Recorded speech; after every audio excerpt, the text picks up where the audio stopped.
Hey everybody, welcome back to the Extempors Bible. Today we're here with Nathan Fair. He runs a nonprofit called Debating for America's Youth, where he's reached out to over 20,000 speech and debate kids. On top of that, he was a finalist at this year's Senior Open tournament sponsored by the National Speech and Debate Association, and is also offering tutoring services specifically for congressional debate, but also some other things as well. It's great to have you here, Nathan. Yeah, thank you for having me. I'm really excited for this interview. Me too. So let's start out then, because part of the reason why I have this podcast is to also spotlight those people who really give back to the community. So I want to start out by asking you, what is Debating for America's Youth? Yeah, thank you for that question. Debating for America's Youth is a nonprofit that I started a couple years back, and its goal is to provide free resources to people in the speech and debate community. I've realized that in my time in speech and debate can be an extremely, divisive event in terms of like wealth inequality, where people who have a lot of money can get top tier tutoring and can often get ahead, while people who don't have any money don't have those resources. One of the biggest resources, I think, is the NSDA resource package, where you can watch final round performances.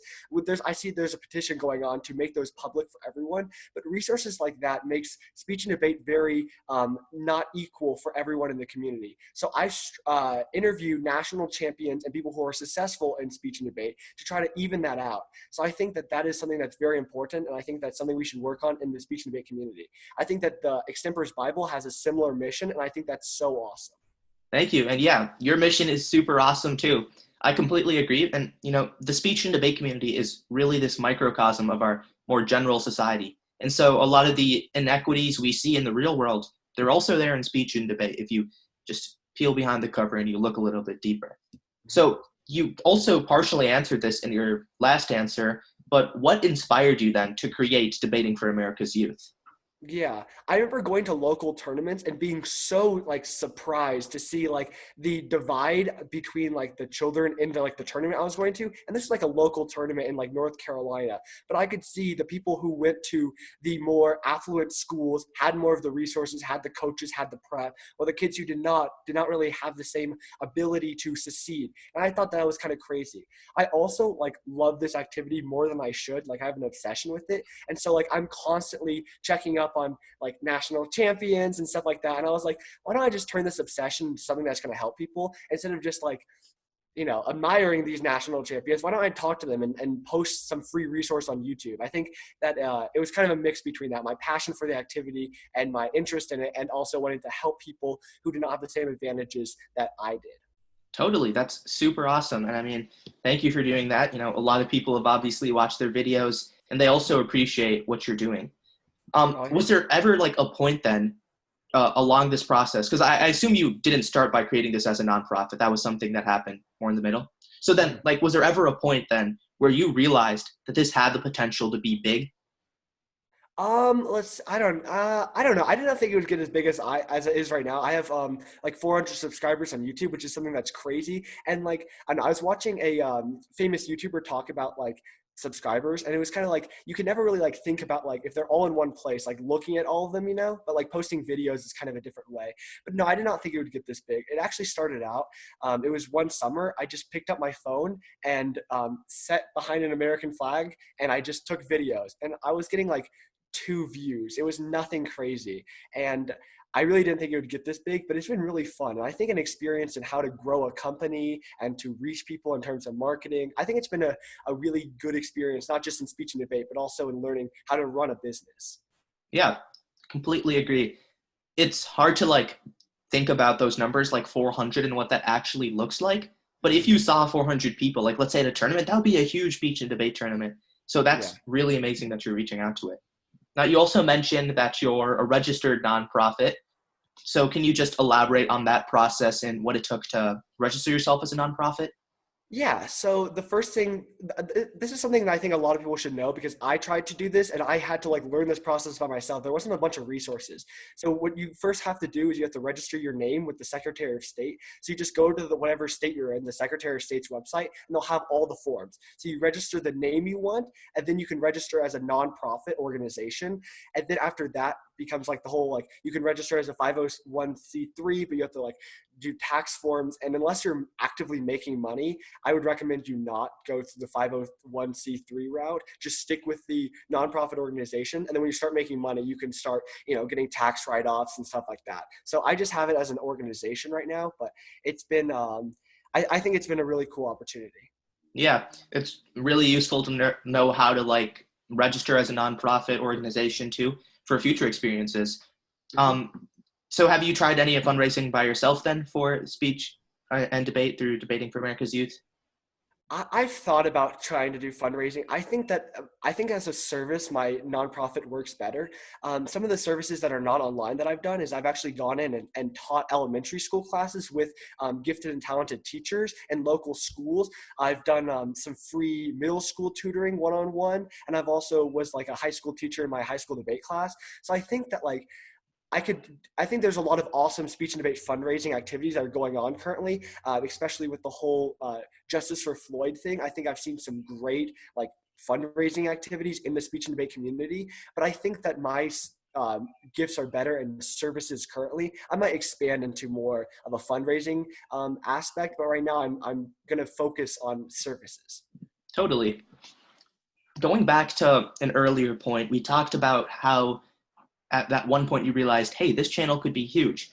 And we also partially mentioned how you started to grow, but can you elaborate more on that and how you grew your YouTube channel and your nonprofit at large? Yeah, this is a really great question. I think that the biggest thing that helped me is social media.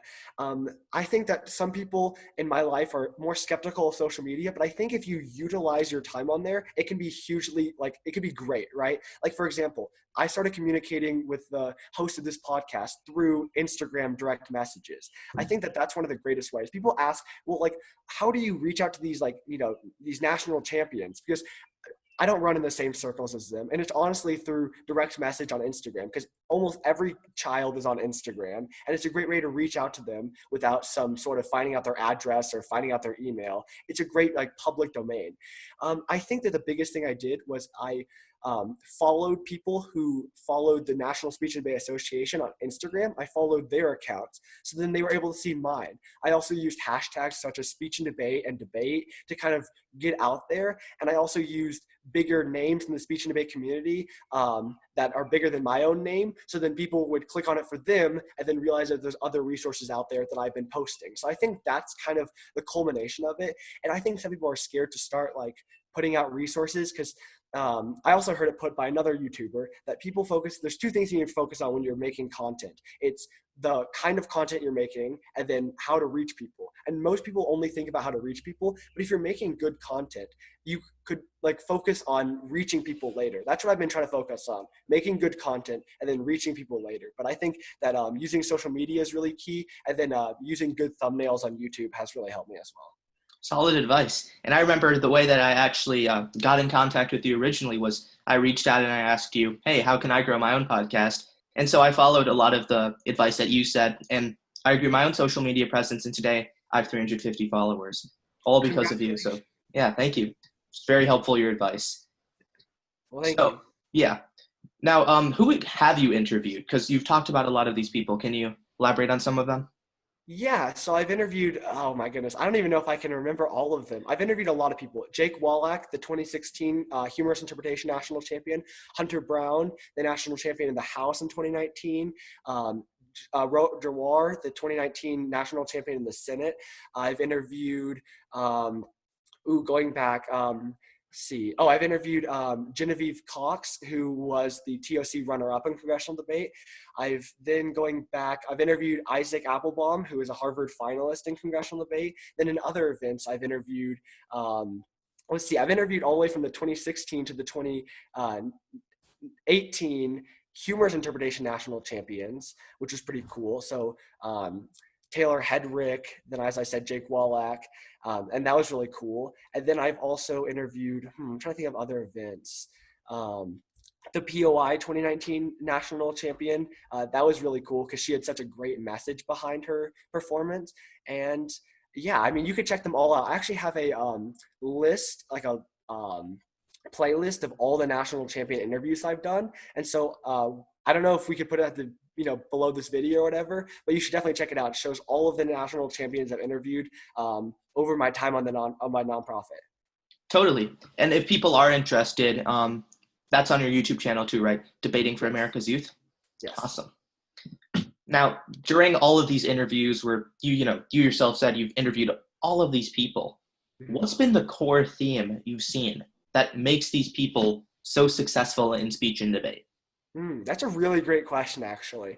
I think one thing is starting early. I think a lot of the people talk about how they started at either middle school or like freshman year, so they started early. But I think the biggest thing that I've heard from all these people is like the passion for speech and debate.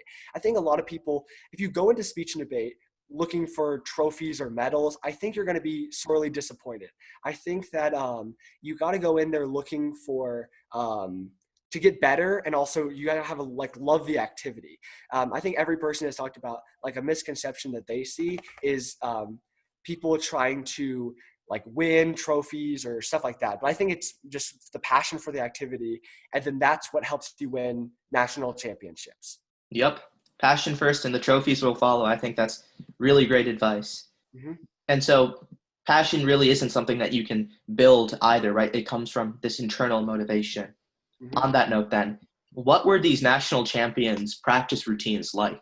Yeah, that's a really good question. I think a lot of them, a lot of them went to a lot of tournaments, right? I think that that's one thing that can help you a lot. And I think it helped me a lot actually in speech and debate is I just went to a ton of tournaments, and going to these tournaments taught me like firsthand experience and helped me. But I also think, sorry, that's my dog. Hi. Okay, Gio, go play. Okay, I think that another thing is, let's see.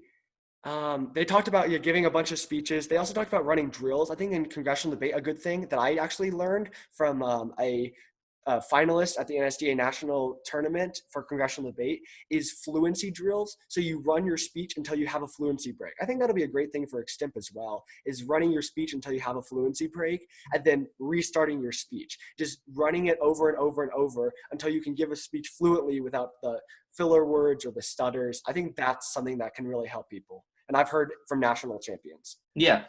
So Congress and extemp, they're different activities, but I think it's a fair summation to say that they're quite similar, and Congress is almost like the extemporaneous speaking of debate and vice versa. So, it requires a lot of oration and persuasion when you're speaking. Mm-hmm. On that note then, you mentioned this before, you talked about some of those drills, but do you have any other drills that you've heard from congressional debaters or even from yourself about ways to become a better, more articulate speaker? In terms of speaking, I think, what else have I heard? Let's see. I think that what I've heard from a lot of people in congressional debate for my interview is that you have to be confident about your material. If you know what you're going to say, a lot of times you can come off clear. I've noticed when I'm giving an argument that I know is weaker or not as strong, I'll often stutter because I'm nervous for the questioning period or to hear the judge's feedback. But if you know your arguments and you have sound arguments, then going into it, you can be more confident. I think that that's been something that's really helped me because I know what I'm saying and I'm confident about it. I think another thing is I've struggled a lot in speech and debate with being nervous when I get up and speak in front of people. As you can tell, I speak pretty fast, and I speak even faster when I'm nervous. And so trying to take deep breaths before I get up and give my speech, take deep breaths and just kind of calm down a little bit and then go up there and give my speech. I think that really helps. Oh, and then the final thing, this is kind of a lot, no worries. But have your introductions be memorized, at least in my opinion, because if you have canned introductions or introductions that you know beforehand, then when you give your speech, you can have those introductions already in your mind. So when you're kind of nervous in front of the group of people, especially for Congress, you can already have your intros in mind. So you can just give your intro and then you can kind of slide more into the rest of your speech because you've already got over the nervous bit, which you've memorized. Totally. And that's a strategy in extemporaneous speaking. People are oftentimes incentivized to have a more relevant AGD, but if they can't think of something, having just a couple canned attention-getting devices that are still relevant to the topic, but may not be the most relevant thing, can save you a lot of time if you are really nervous, because that's a great way to save time. Yeah, I will say I went to a the national qualifying tournament. I didn't qualify, but one of my introductions was it was talking about like, is Amazon going to replace brick and mortar stores? And I was like, I need to come up with some introductions. So I tried to relate it back to like the Amazon forest, and I gave this horrible analogy between the deforestation of the Amazon forest and Amazon. But I was saying that Amazon is good and should replace these brick and mortar stores, but then I had to be for the Amazon forest, like. I don't know. It was such a bad introduction, and I wish I would have just stuck with a canned one in that case. But I was like, and the judges were so confused because I said like deforestation is good just to fit with my introduction, and it was not great. So I recommend at least having some like introductions memorized. Like I have a bunch of them memorized. Like Bill Clinton once said, "You can put wings on a pig, but that does not make an eagle." A journey of 1,000 miles begins with a single step. Confucius, right? Like I have these memorized so that I'm able to give them if I don't have an introduction. Yeah, very solid advice. It's a lot the same for extemp. There have been some big rounds where I've used canned AGDs just to save myself some time on that and really hone in on the analysis. And I think it's the same with Congress, as you said. Mm-hmm. You also, if I recall correctly, you also have a camp, correct?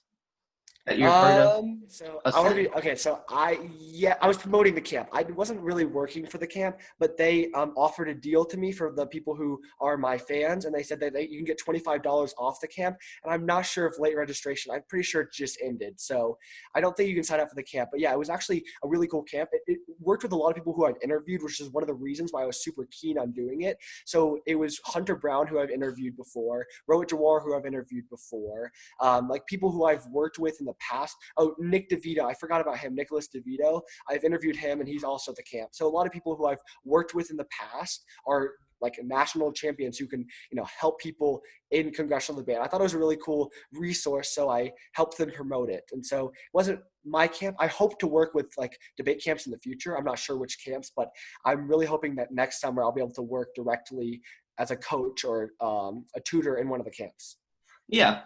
So let's go back to your tutoring services then, because that summer you're doing that, correct?